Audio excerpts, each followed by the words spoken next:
It's been a pandemic's amount of time since I last reviewed a Hearts of Iron 4 update. For those who haven't seen my other review videos on HOI4, my reviews have nothing to do with the actual gameplay but solely the maps of the game. Are the nations depicted accurately? Are there any potential new formable nations they made or should make? I mean, what else would you expect from a channel dedicated to maps and history, right? The new No Step Back expansion does indeed add some new things to the game related to the map, and we'll definitely talk about it. But first, a brief word about this video's sponsor, Ridge. Ridge is already famous for its metal plate wallets, and I've been using one for years now. But Ridge is also branching out into offering other convenient products as well, and I got to try a new product of theirs, the Ridge Key Case. Ridge's key case allows you to store up to 6 keys in a single case that effectively turns it into a Swiss Army knife, but all of your keys instead. No more jangling noises, no more annoying moments where the keys poke you in your pocket, and everything is much more compact. I got one to match my wallet, and I didn't realize how much of a difference this would make, but I'm definitely keeping this product too. If you use the code EMPEROR with the link below, you can get 15% off your order, so get yourself a Ridge wallet or a key case or any of their other products today. Thanks again to Ridge for sponsoring this video. So the new update for Hearts of Iron 4 seems to focus a lot on the Soviet Union, and as a result there are a lot of new formable or releasable nations, and I mean a lot. What's interesting is that some of these were temporary nations that formed during the Russian Civil War, others are autonomous areas within the Soviet Union. Either way, to list them all, we now have Karelia, Crimea, Nenetsia, Komi, Mari El, Udmurt, Chuvashia, Tatarstan, Bashkortostan, Volga Germany, Kalmykia, Abkhazia, Kabardino-Balkar, North Ossetia, Chechen-Ingushetia, Dagestan, Yamalia, Ostyak-Vogul, Karakalpakstan, man that's a mouthful, Khiva, Bukhara, Altai, Timyria, Buryatia, Sakha, the Far Eastern Republic, the Vladivostok Republic, and Chukotka. In addition, they also took the Moldovan Autonomous SSR area within Ukraine and made it a core territory for Moldova.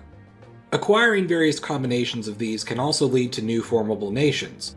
Now, according to the developers, there are also options for a Kuban host and Don host nation, like for the Cossack groups. However, they are not immediately releasable. It's apparently done through some Polish focus tree, but I can't figure out how to get it. I even tried using console commands to have Poland annex the USSR and see if they could be released that way. Still unreleasable. I even used a console command to just order the release of the Don host or the Kuban host in general, and I was told they didn't even have any core nations to release. So I don't know what they'd look like on the map, and I couldn't find anything on it. Searching for what they might look like only gives me Kaiserreich stuff, or the real historical entities. So I'm sorry, I don't know what to tell you. Meanwhile, Poland also has some new releasable entities as well, and while they do actually show up as occupied territories that can be released, Poland cannot release them themselves.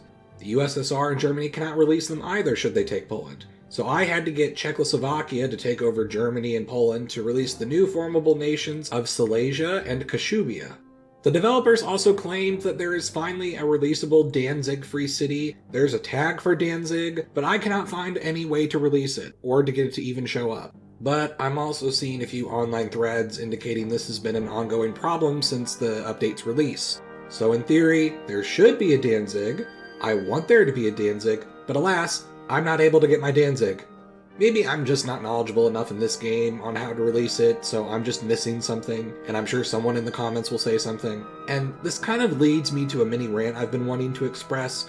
I'm not really much of a gamer. A lot of the video games just aren't for me because I'm more casual in my playing. I use games as a way to entertain and distract myself like most people, but for me, if a game is too complicated, I don't tend to enjoy it.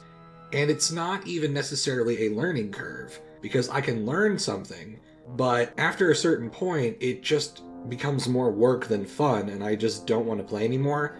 I really enjoy games like Civilization, and I enjoyed earlier versions of Hearts of Iron 4, so I guess I do have a somewhat higher threshold of work in games compared to some people, but I also disliked EU4 for the same reasons.